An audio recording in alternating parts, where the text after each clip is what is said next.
sans effroi. Il veut toujours plaider devant son Père pour un pécheur repentant tel que moi. Et si parfois le ciel paraît d'airain, je sais que mon Sauveur divin, autant voulu me répondra,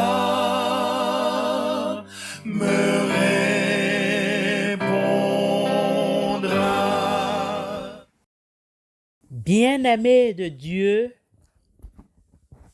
nous sommes reconnaissants à notre Créateur qui nous a gardés, protégés.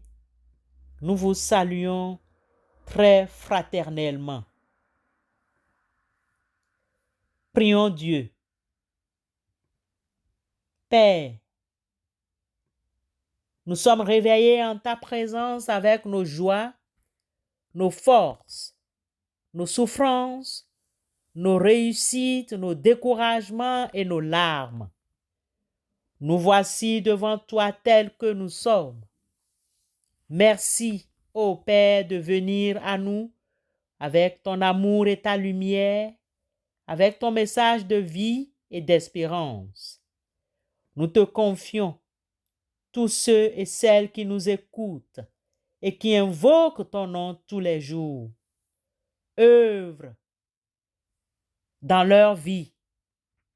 Ouvre leur cœur à ta lumière. Ouvre nos cœurs à ta lumière, Seigneur. Nous te prions par Jésus-Christ, ton Fils, notre Seigneur. Amen.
Chers bénis de Dieu au bout des ondes, le passage du livre des Actes des Apôtres au chapitre 19, versets 13 à 16, nous offre une précieuse opportunité de réfléchir sur les dangers de l'imitation, les dangers du faux et usage de faux, les risques que comporte le fait de copier les autres, les risques de la fausse spiritualité et de l'abus du sacré. Aussi, ne trouvons-nous pas dans cette histoire des 7 fils de Séva la mise en lumière des conséquences graves et néfastes de l'utilisation superficielle du nom de Jésus?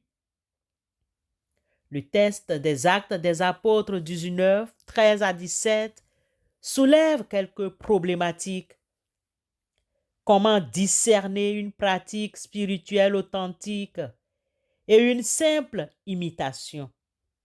Quels sont les signes d'une relation personnelle avec Dieu révélée en Christ Jésus?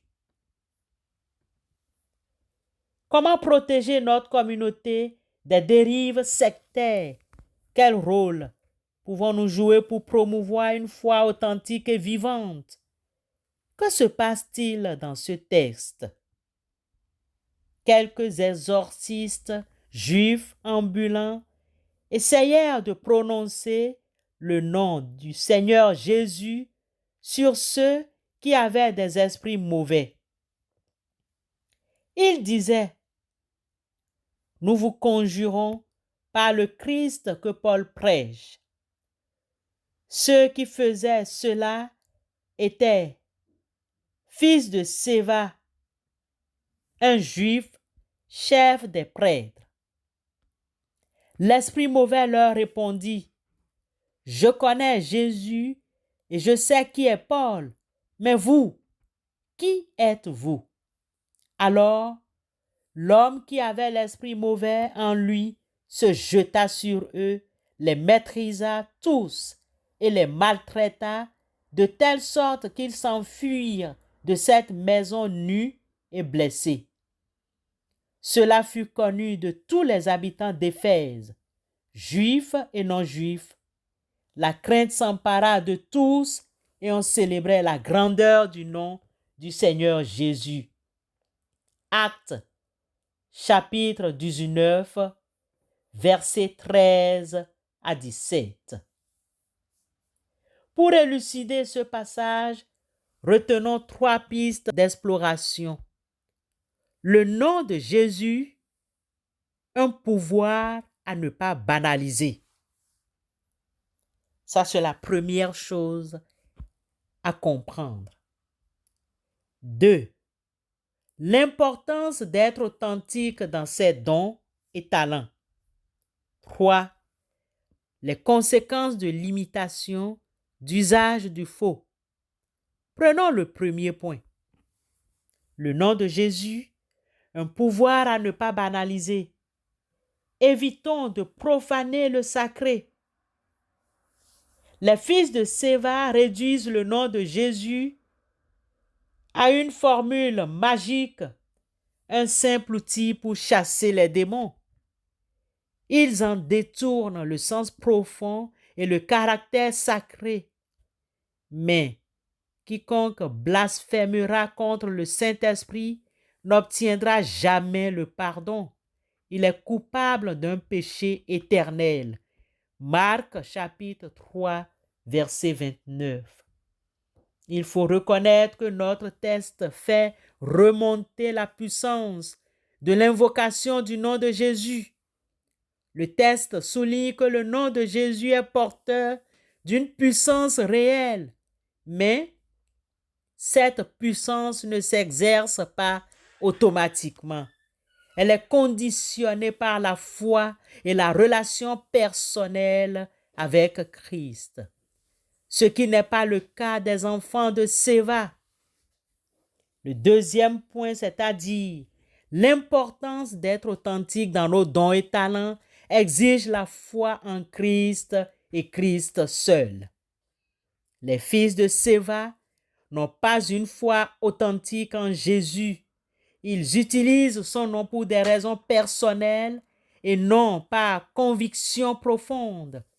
Dans le domaine spirituel, imiter un ministère alors qu'on n'en a pas la vocation peut s'avérer néfaste. D'ailleurs, nous voyons autour de nous les nombreux dégâts causés par les ministres du ventre, les fonctionnaires de l'Église. Ils ne veulent pas prêcher tout l'évangile de la repentance. Ils ne dénoncent pas le péché, mais généralement, ils parlent de leur propre richesse matérielle, la théologie de la prospérité, ou alors ils invitent leurs ouailles à devenir comme eux. Ils sont dans le faux. Leur fin sera comme leurs œuvres. Le contraste avec Paul se retrouve dans leurs œuvres. Paul, lui, a une relation personnelle avec Christ et agit par l'Esprit Saint. Son autorité spirituelle est reconnue par les démons eux-mêmes. Le troisième point se retrouve dans les conséquences de l'imitation. il y a l'humiliation. Les fils de Séva sont violemment battus, ce qui souligne la gravité de leur acte. Les 7 fils de Séva avaient voulu imiter Paul en osant chasser des mauvais esprits au nom de Jésus que prêche Paul. Mais ils ne connaissaient pas le Jésus de la foi, le Seigneur et le Sauveur du monde. Mais les mauvais esprits connaissent bien Jésus et Paul, l'apôtre. Je connais Jésus et je sais qui est Paul. Mais vous, qui êtes-vous? La conséquence ne s'était pas faite attendre. L'esprit mauvais a plutôt maîtrisé les enfants de Séva au point de les blesser. Ils se sont enfuis tout nus. Quel désastre! Faisons attention à l'œuvre du Seigneur. On ne se moque pas de Dieu. Le discrédit est tombé sur les 7 fils de Séva. Ils s'exposent eux-mêmes à des dangers spirituels en provoquant la colère de l'esprit mauvais. Peuple de Dieu au bout des ondes, dans notre vie personnelle, nous sommes appelés à cultiver une relation authentique et personnelle avec Dieu révélé en Christ Jésus, à éviter les pratiques spirituelles douteuses et à nous méfier des faux prophètes. Dans nos communautés, nous devons être vigilants face aux mouvements religieux qui promettent des miracles faciles et rapides sans exiger un véritable engagement. Dans l'évangélisation, nous sommes appelés à présenter un évangile authentique fondé sur la vie et l'enseignement de Jésus-Christ. Faisons attention à l'œuvre du Seigneur. On ne se moque pas de Dieu. Somme toute, le récit des 7 fils de Séva nous invite à une grande vigilance. Le nom de Jésus est un trésor inestimable, mais il doit être invoqué avec respect et humilité. En cultivant une foi authentique et en cherchant à vivre conformément à l'Évangile, nous pourrons témoigner de la puissance transformatrice de Christ.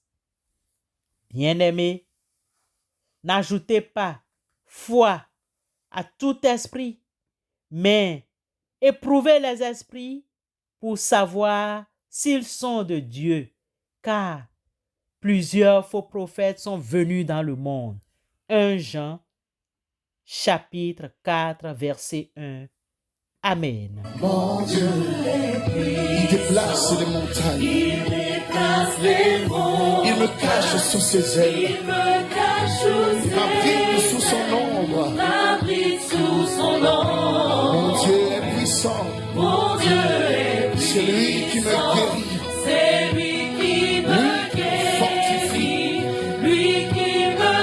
Il règne éternellement. Chantons-le encore une fois. Mon Dieu est puissant. Mon Dieu est puissant. Il déplace les montagnes. Il me cache sous ses ailes. Il m'abrite sous son ombre puissant. Mon Dieu est puissant. Il est puissant. C'est lui qui me guérit. Lui qui me fortifie. Il règne éternellement. Oui, notre Dieu est puissant. Le Dieu révélé en Jésus-Christ que nous invoquons est puissant. Prions Dieu. Dieu notre Père, ta parole nous dit que tu es lumière et amour. Effectivement, tu es lumière et amour.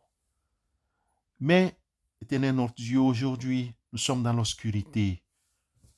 Donne-nous ta lumière. Éclaire-nous. Soulage-nous de nos douleurs. Pourtant, tu te tiens mystérieusement à nos côtés. Tu nous vois et tu nous connais. Tu nous aimes jusqu'à dans nos désarrois et nos doutes. Dirige notre regard vers Jésus, Éternel notre Dieu, notre Seigneur qui est mort et ressuscité pour nous. Fais-nous la grâce de chercher en toi notre force et notre courage.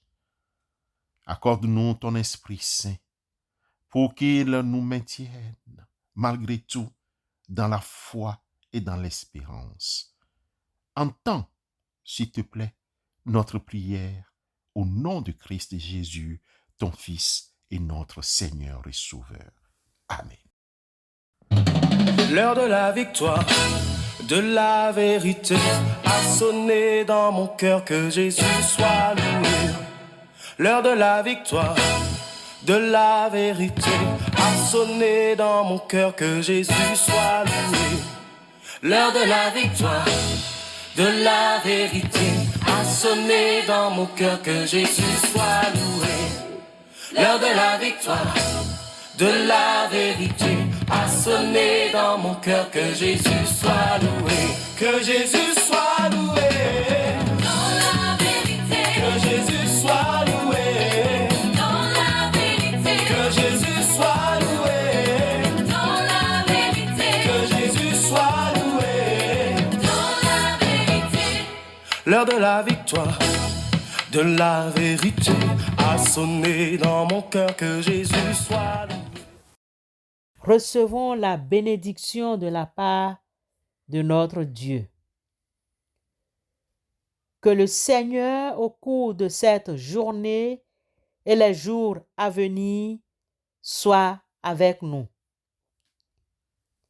Seigneur, sans toi, nous serions seuls dans la journée. Sois notre refuge et notre force.